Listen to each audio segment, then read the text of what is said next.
So for this workout, I've often been told by my trainers that it's all about engagement.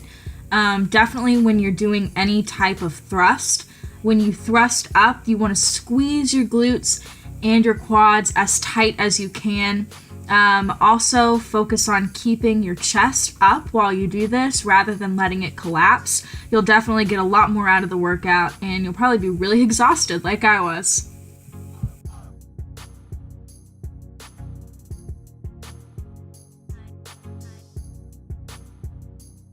This workout is actually absolute torture, but I always decide to do it because it really puts a good fire in my glutes. And there's something about being on your knees during this exercise that only targets that area of the body. What I do encourage you to do is to keep your chest upright, and every time you squeeze those glutes back into the upright position, I want you to squeeze as hard as possible. I always say, squeeze until you have cottage cheese butt, and you'll be able to see this in some of my other exercises. It sounds really gross, but it's going to really shape your glutes if you squeeze that hard. This one is quite possibly my least favorite exercise ever, but I think it's the most beneficial exercise that you can do. So when I do squat lunges, I usually pair this with a curtsy lunge, because it's going to get that side glute and also under your glutes as well. You just have to be really sure to keep your chest upright, and sometimes honestly I falter during this, so I would suggest starting with a lower weight and working your way up, especially if you're new at this.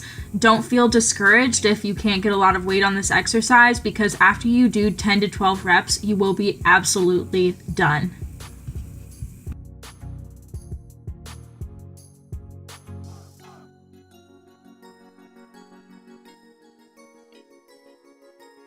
Another exercise that's an absolute killer.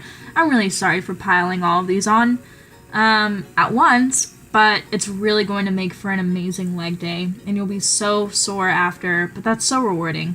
So with these narrow squats, what I usually do is I'll use a stair stepper and place my feet on that so it gives me a little bit of elevation, and that makes it a little bit harder as well. And you want to sit back as if you were sitting on a chair, and this is what I'm talking about. This cottage cheese butt, I'm squeezing so hard, my butt looks disgusting. But don't be afraid to do that, because who cares what you look like? It just matters what kind of results you're gonna get. And here I am, turning off my camera.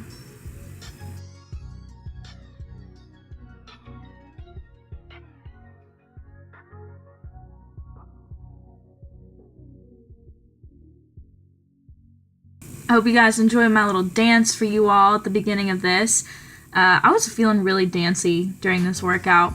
Anyway, I love to do hip thrust at the end of any workout because it's honestly another really good way to fire up your glutes, but not just your glutes, also your quads and your hamstrings at the same time. This is just a really great, full leg workout. Kind of had an awkward moment here because the padding thing kept slipping off. I just don't think it was the right size for these little bars. But yeah, you want to make sure that your back is really on a stable surface. You don't want to injure your back in any way, and I kind of put it, I would say, right below my shoulders. I think this also kind of depends on how tall you are. For reference, I'm 5 feet tall.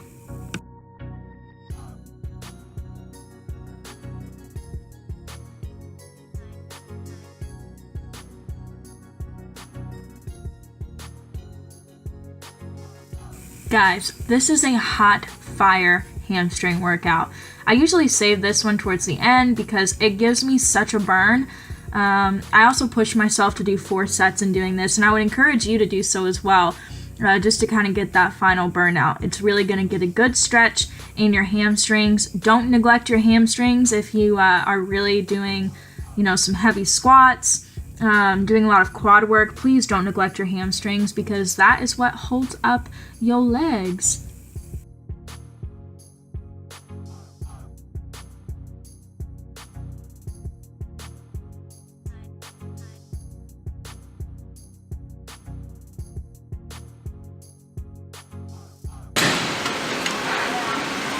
How do you feel? Dead.